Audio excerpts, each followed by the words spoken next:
नमस्कार, स्वागत है आप सभी का BIV स्टूडियो इंफोटेनमेंट कार्यक्रम में। मैं हूं आप सभी का दोस्त आनंद, जहां हर ध्वनि में छुपा है संस्कृति का स्वर और हर लफ्ज में बसी है भारत की चेतना। यहां हर प्रस्तुति यहां होती है कुछ नई, कुछ खास, एकदम दमदार। यहां कहानियां सिर्फ सुनाई नहीं जाती, महसूस की जाती है। यहां कविता सिर्फ कागज पर नहीं गूंजती, बल्कि दिलों में धड़कती है। यहां हर विचार, हर रचना, हर अभिव्यक्ति बनती है एक नया प्रकाश। बालमन की कल्पनाएं हो या जीवन की सच्चाइयां, प्रेम की कोमलता हो या सत्य की कठोरता, इतिहास से वर्तमान तक का पूरा सफर कलम के सौदागरों के साथ। और जानेंगे देश दुनिया के उन खास लेखकों की रचना को जिन्होंने बदल दी मनोरंजन की दुनिया की तस्वीर। तो चलिए खोलते हैं मनोरंजन का पिटारा और सुनते हैं कुछ खास। तो आइए साहित्य और मनोरंजन की इस अद्भुत यात्रा में हमारे साथ चलिए, सिर्फ और सिर्फ BIV studio infotainment YouTube channel पर। तो आज हम लाए हैं आपके लिए लेखक रविंद्रनाथ टैगोर द्वारा लिखित कहानी काबुलीवाला। तो सबसे पहले सुनेंगे कहानी का सारांश और फिर होगा कहानी का विस्तार। तो आइए सुनते हैं लेखक रविंद्रनाथ टैगोर द्वारा लिखित कहानी काबुलीवाला का सारांश। कहानी काबुलीवाला, लेखक रविंद्रनाथ टैगोर। प्रस्तुत है कहानी का सारांश। काबुलीवाला कहानी एक अफगान काबुली मेवा वाले रहमत और एक छोटी बंगाली लड़की मिनी के बीच भावनात्मक संबंध की मार्मिक कथा है। रहमत कलकत्ता की गलियों में मेवे बेचता है और यहीं उसकी दोस्ती चुलबुली और बातूनी मिनी से हो जाती है।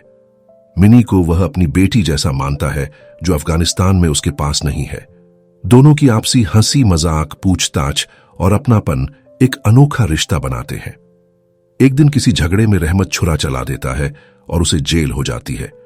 सालों बीत जाते हैं, मिनी बड़ी हो जाती है और अब उसकी शादी की तैयारी हो रही है।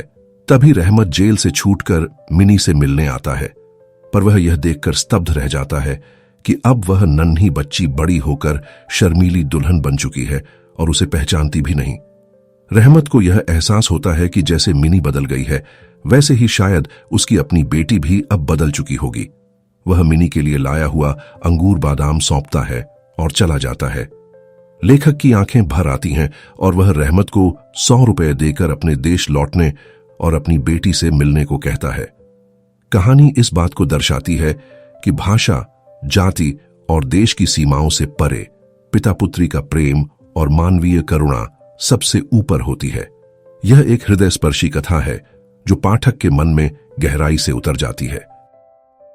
तो अभी आपने सुनी लेखक रविंद्रनाथ टैगोर द्वारा लिखित कहानी काबुलीवाला का सारांश। और अब कहानी विस्तार से। कहानी काबुलीवाला, लेखक रविंद्रनाथ टैगोर। तो आइए ये सुनते हैं कहानी काबुलीवाला। मेरी 5 बरस की छोटी लड़की मिनी क्षण भर भी बात किए बिना नहीं रह सकती।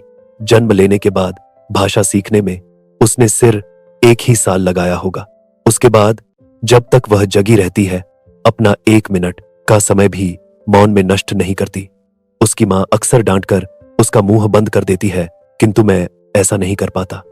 मिनी का चुप रहना मुझे इतना अस्वाभाविक लगता है कि मैं ज्यादा देर तक सहन नहीं कर पाता। और यही कारण है कि मेरे साथ वह कुछ ज्यादा उत्साह से ही बातचीत किया करती है। सुबह मैंने अपने उपन्यास के 17वें परिच्छेद को लिखना शुरू ही किया था कि मिनी आ गई और बोलने लगी। बाबूजी, रामदयाल दरबान है ना, वो काक को कौआ कहता था, वह कुछ जानता नहीं ना बाबूजी। दुनिया की भाषाओं की भिन्नता के बारे में मेरे कुछ कहने के पहले ही उसने दूसरा प्रसंग छेड़ दिया।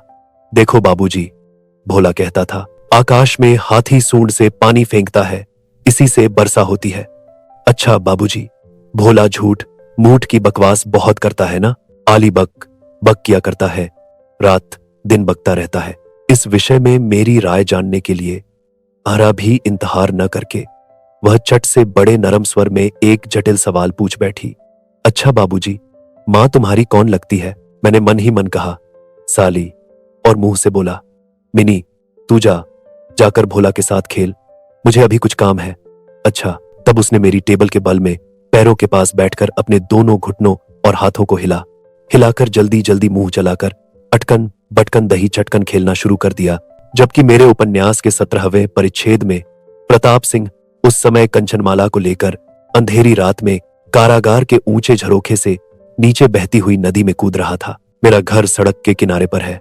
सहसा मिनी अटकल पटकन खेल छोड़कर खिड़की के पास दौड़ गई और बड़े ओर से चिल्लाने लगी, काबुली वाला, ओ काबुली वाला। मैले कुचैले ढीले कपड़े पहने, सिर पर सागा बांधे, कंधे पर मेवों की झोली लटकाए, हाथ में 2-4 अंगूर की पिटारियां लिए एक लंबा सा काबुली धीमी चाल से सड़क पर जा रहा था। उसे देखकर बेटी के मन में कैसा भावोदय हुआ यह बताना कठिन है। उसने ओर से उसे पुकारना शुरू कर दिया। मैंने सोचा अभी झोली कंधे में लटकाए एक आंच सिर पर आ खड़ी होगी और मेरा 17वां परिच्छेद आज भी पूरा होने से रह जाएगा। लेकिन मिनी के चिल्लाने पर ज्यों ही काबुली ने हंसते हुए उसकी तरफ मुंह फेरा और वह मकान की तरह आने लगा, त्यों ही मिनी जानबूझकर भीतर भाग गई। फिर उसका पता ही नहीं लगा कि कहां गायब हो गई। उसके मन में एक अंधविश्वास सा बैठ गया था कि उस झोली के अंदर तलाश करने पर उसकी जैसी और भी 2-4 जीती जागती लड़कियां निकल आएंगी। इधर काबुली ने आकर मुस्कुराते हुए मुझे सलाम किया और खड़ा हो गया। मैंने सोचा यद्यपि प्रताप सिंह और कंचनमाला की हालत अत्यंत संकटपूर्ण है, फिर भी घर में बुलाकर इससे कुछ न खरीदना अच्छा न होगा। कुछ सामान खरीदा गया। उसके बाद मैं उससे इधर उधर की बातें करने लगा।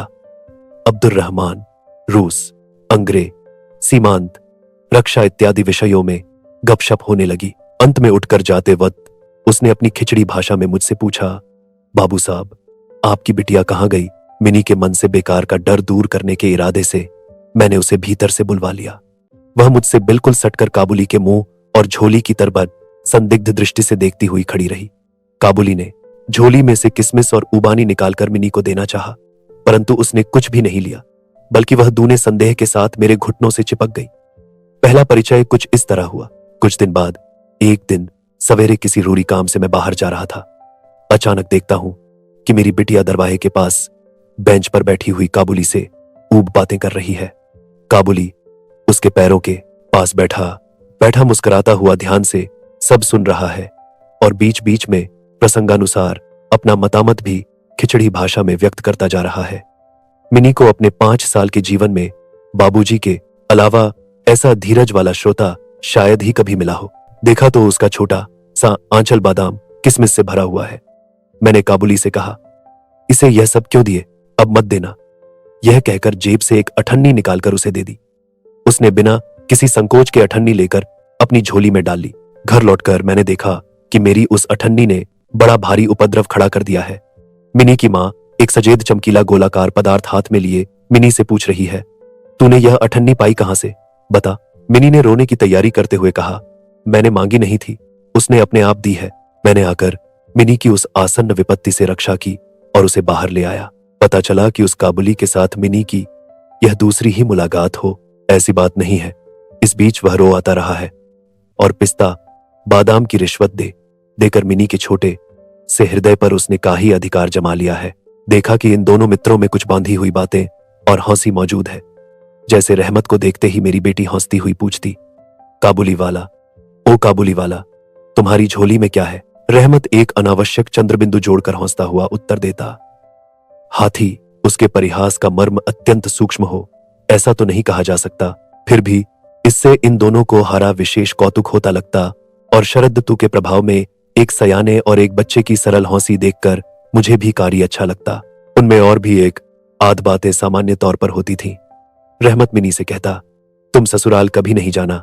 अच्छा, हमारे यहाँ की लड़कियां जन्म से ही ससुराल शब्द से परिचित होती हैं, किंतु हम लोग हरा कुछ नए माने के होने के कारण छोटी सी बच्ची को ससुराल के संबंध में विशेष ज्ञानी नहीं बना सके थे। इसलिए रहमत का अनुरोध वह सा नहीं समझ पाती थी। फिर भी किसी बात का जवाब दिए बिना चुप रहना उसके स्वभाव के बिल्कुल विरुद्ध था। उल्टे वह रहमत से ही पूछती, तुम ससुराल कब जाओगे?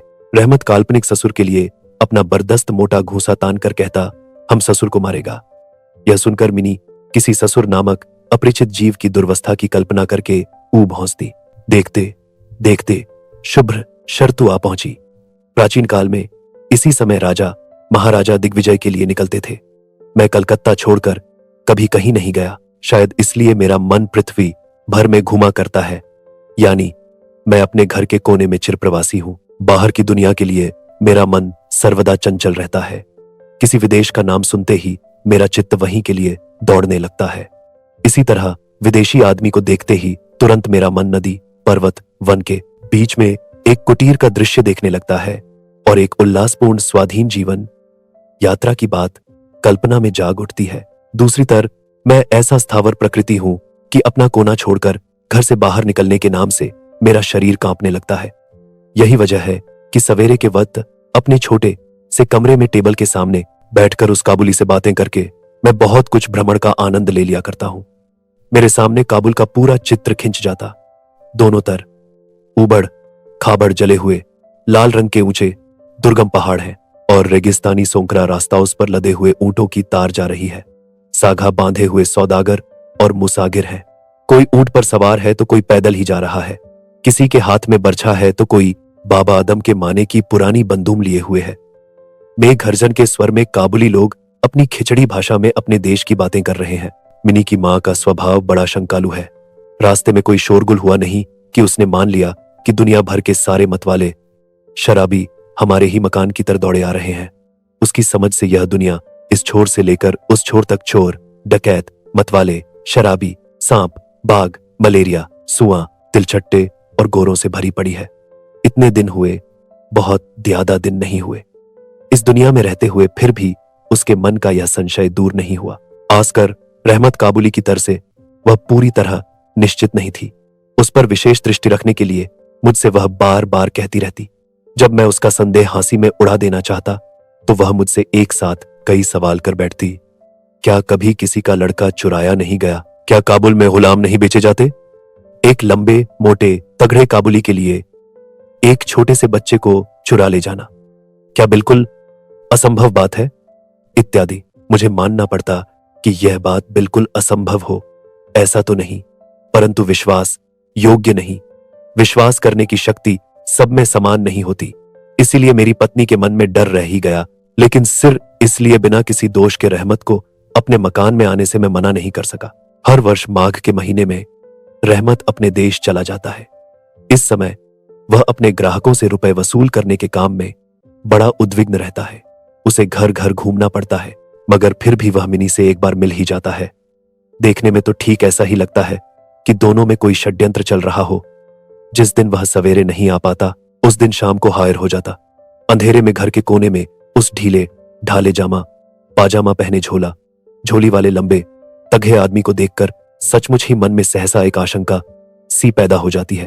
परंतु जब देखता हूं कि मिनी काबुली वाला पुकारती हौसती दौड़ी आती है और दो अलग अलग उम्र के असम मित्रों में वही पुराना सरल परिहास चलने लगता है, तब मेरा संपूर्ण हृदय प्रसन्न हो उठता है। एक दिन सवेरे मैं अपने छोटे कमरे में बैठा हुआ अपनी नई पुस्तक का प्रू देख रहा था। झाड़ा विदा होने से पहले 2-3 दिनों से ऊब होरों से पढ़ रहा था। जहां देखो वहां जाहे की ही चर्चा है। ऐसे झाड़े पाले में खिड़की में से सवेरे की धूप टेबल के नीचे पैरों पर आ पड़ी तो उसकी गर्मी मुझे आनंद विभोर कर गई। करीब 8 बजे होंगे। सिर में गुलूबंद लपेटे प्रातः भ्रमण करने वाले अपना भ्रमण समाप्त करके लोग अपने अपने घर की तरफ लौट रहे थे। ठीक इसी समय सड़क पर एक ओरदार शोर सुनाई दिया। देखता हूं अपने उसे रहमत को 2 सिपाही बांधे लिए चले जा रहे हैं। उसके पीछे बहुत से कुतूहली लड़कों का झुंड चला जा रहा है। रहमत के कुर्ते पर ऊन के दांव है और एक सिपाही के हाथ में ऊन से सना हुआ छुरा। मैंने दरवाजे से बाहर निकलकर सिपाही को रोक लिया। पूछा, क्या बात है? कुछ सिपाही से और कुछ रहमत के मुंह से सुना कि हमारे पड़ोस में रहने वाले एक आदमी ने रहमत से रामपुरी चादरें खरीदी थीं। उसके कुछ रुपए उसकी तरबाही थे जिन्हें वह देने से नट गया। बस इसी पर दोनों में बात बह गई और रहमत ने छुरा निकालकर उसको भोंक दिया।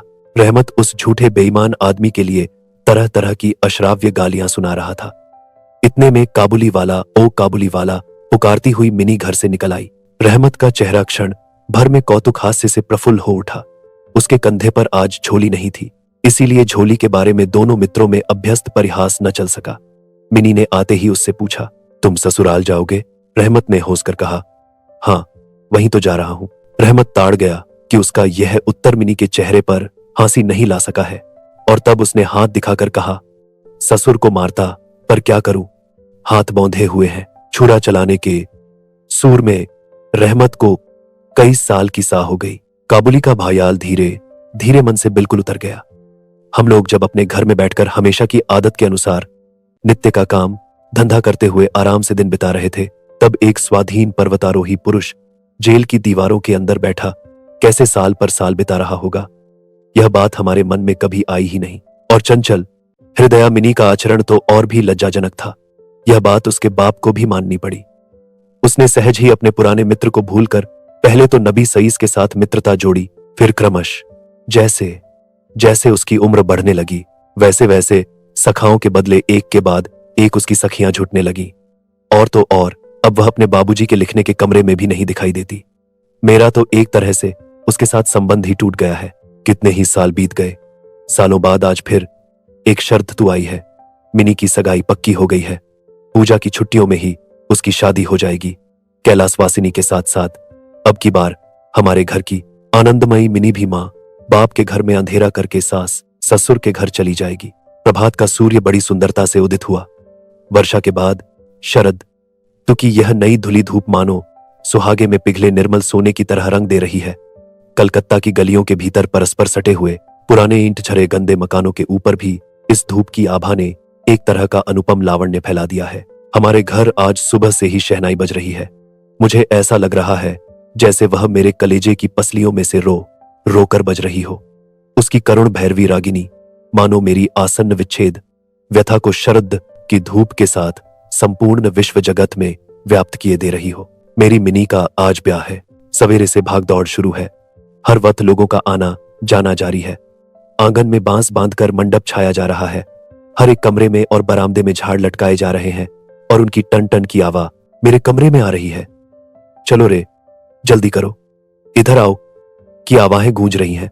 मैं तब अपने लिखने पढ़ने के कमरे में बैठा हुआ खर्च का हिसाब लिख रहा था। इतने में रहमत आया और सलाम करके खड़ा हो गया। साथियों, अगर आपको यह कार्यक्रम पसंद आ रहा है तो आप हमारे चैनल को जल्दी से लाइक और सब्सक्राइब कर दीजिए। आपके लाइक और सब्सक्राइब से हमें बहुत हिम्मत मिलती है। तो BIV studio infotainment YouTube channel को लाइक और सब्सक्राइब करते रहें। हम आपको इसी तरह मनोरंजन से भरपूर रोचक साहित्य सुनाते रहेंगे। तो साथियों, आगे बढ़ते हैं और सुनते हैं कार्यक्रम का शेष भाग। पहले तो मैं उसे पहचान ही ना सका। उसके पास न तो झोली थी, न वैसे लंबे लंबे बाल थे और न चेहरे पर पहले जैसा तेही था।